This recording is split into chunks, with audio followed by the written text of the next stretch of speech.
Waktu adalah sumber daya yang sangat berharga. Jika kegiatan kita dibagi menjadi 3 kelompok, ada bekerja atau belajar, berteman, dan tidur, dan kita hanya mempunyai 24 jam dalam satu hari, maka akan sulit banget ya untuk kita mengatur waktu kita agar semua kegiatan itu berjalan secara maksimal. Contohnya, kalau kita memilih belajar dan bermain sama teman, pasti waktu istirahat kita akan berkurang ya. Lalu sebaliknya, kalau kita memilih belajar dan tidur yang cukup, maka kita akan kehilangan waktu untuk bermain sama teman-teman. Terus kita jadi dilema deh untuk melakukan semua kegiatan mana sih yang harus kita lakuin duluan. Nah, itu adalah mengapa waktu itu sangat berharga, karena waktu itu terbatas. Dan tidak cuma dengan waktu aja yang terbatas, tapi tenaga kita juga sangat terbatas. Kita pasti memerlukan istirahat kan? Kita memerlukan tidur, kita juga memerlukan makan. Nah, maka dari itu kita perlu memerlukan pengelolaan waktu yang baik. Dan pada kesempatan kali ini, kita akan membahas mengenai sistem pengelolaan waktu. Selamat datang di video pertama Pintar Kreatif bersama saya Kumal Dewi, founder Pintar Kreatif. Kenapa sih kita perlu mempunyai sistem pengelolaan waktu? Nah, alasan yang pertama adalah karena waktu itu terbatas. Dan yang kita harus lakuin dalam satu hari itu ada banyak banget. Kita perlu pergi ke sekolah, lalu ikut eskul, lalu kita perlu makan, terus mengerjakan hobi kita, tidur, dan itu ada banyak banget. Maka kita perlu mengatur waktu kita agar semua kegiatan itu berjalan dengan maksimal dan optimal. Dan gak cuma waktu aja yang terbatas, tapi tenaga kita juga terbatas. Ibaratkan saja diri kita ini sebagai handphone. Handphone itu punya baterai kan? Nah, jika handphone ini baterainya sudah habis, maka perlu dicas. Sama seperti diri kita. Jika diri kita telah lelah, kita perlu melakukan yang namanya tidur. Nah, misalnya kita pergi ke sekolah dengan keadaan dari bangun tidur, tenaga kita masih 100%. Lalu kita berangkat sekolah dan pulang, tenaga kita sudah berkurang menjadi 50%. Kemudian kita perlu bermain sama teman-teman di kompleks, dan tenaga kita jadi berkurang jadi 30%. Lalu kita juga butuh belajar untuk ujian besok, mengerjakan PR, dan pasti tubuh kita akan lelah ya. Dan kita pastinya akan memerlukan istirahat. Nah, itu sebabnya kita perlu mengatur waktu kita agar semua kegiatan sehari-hari kita itu berjalan secara optimal. Dan dari sistem pengelolaan waktu, kita bisa sebut dengan de-wanting. Kita perlu memerlukan satu hal yang menjadi prioritas kita. Karena menurut Gary Keller dan Jay Papasan, dalam buku mereka yang berjudul De-wanting, kita tidak mungkin melakukan semua hal. Kita harus cari satu hal yang kita anggap paling penting dan menjadi prioritas kita. Kita nggak boleh tuh yang namanya multitasking. Kenapa sih nggak boleh multitasking? Coba contohnya, kalau kita mengerjakan PR sambil ngobrol sama teman, pasti kita ada jeda waktu ya untuk ngobrol sama teman. Jadi kita ninggalin deh PR kita, dan kita pasti memerlukan tambahan waktu untuk mengerjakan PR kita yang seharusnya bisa selesai cepat, tapi karena kita sambil ngobrol jadi lama deh. Dan itu yang namanya tidak maksimal dalam melakukan kegiatan.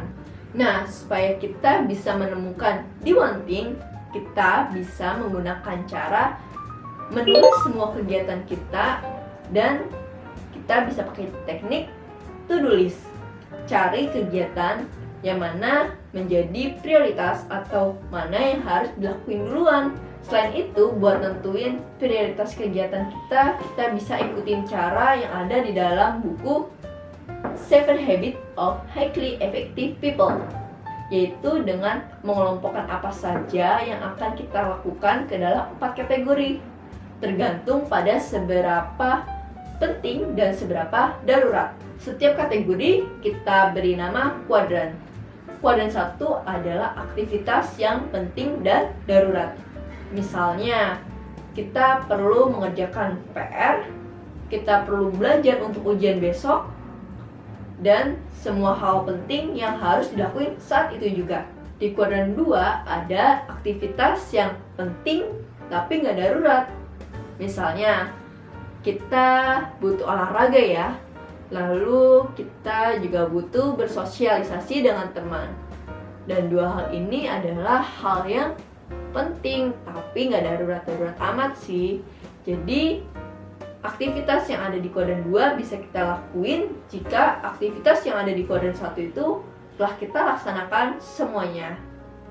Nah, di kuadran 3 ini adalah kebalikan dari kuadran 2, yaitu darurat tapi nggak penting-penting amat sih.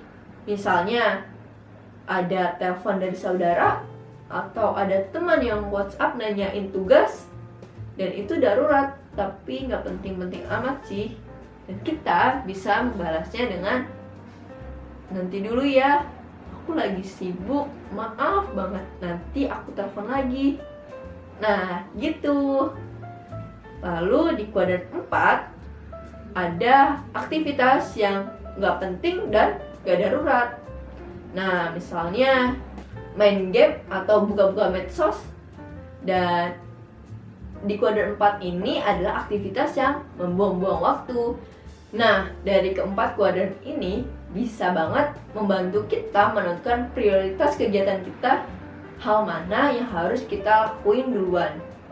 Buat yang masih susah mengatur waktu, menurut Gary Keller dan Jay Papasan, coba deh bangun lebih pagi, lalu buat list semua kegiatan yang harus dilakuin pada hari itu, dan tentuin mana yang harus dilakukan duluan, mana yang bisa ditunda, dan mana yang harus dibuang atau tidak perlu dikerjakan. Selain kita bikin rencana kegiatan, kita juga bisa menggunakan konsep time blocking atau pemblokiran waktu. Pemblokiran waktu adalah melakukan blok waktu dalam satu hari untuk mengerjakan hal-hal yang sudah kita tentukan atau kita prioritaskan. Nah, pemblokiran waktu ini maksudnya kita itu udah benar-benar memblok waktu kita untuk mengerjakan hal-hal yang kita prioritaskan, hal-hal yang penting dan hal-hal yang darurat. Misalnya, kita punya hari libur dan kita ambil deh satu hari libur itu, dan di satu hari libur itu kita isi kegiatan dengan kegiatan yang darurat dan penting. Misalnya untuk mengerjakan PR matematika, untuk mengerjakan PR fisika, lalu untuk mengerjakan tugas, dan bisa juga untuk belajar ujian yang akan dilakukan di minggu depan. Nah, itu adalah contoh dari pemblokiran waktu. Jadi kita hanya melakukan kegiatan yang prioritas dan emang darurat. Jadi nggak ada yang namanya kita melakukan hal-hal yang ada di kuadran 2, kuadran 3, atau kuadran 4. Nah, tadi semua adalah cara untuk kita mengatur waktu yang kita punya, yaitu dengan cara to-do list, lalu kuadran prioritas, dan pemblokiran waktu. Oke, terima kasih. Sekian pembahasan yang bisa saya bagikan kepada teman-teman semua. Semoga bermanfaat. Dan sampai jumpa di video selanjutnya. Dan jangan lupa untuk subscribe dan follow semua akun Pintar Kreatif. Bye bye, see you.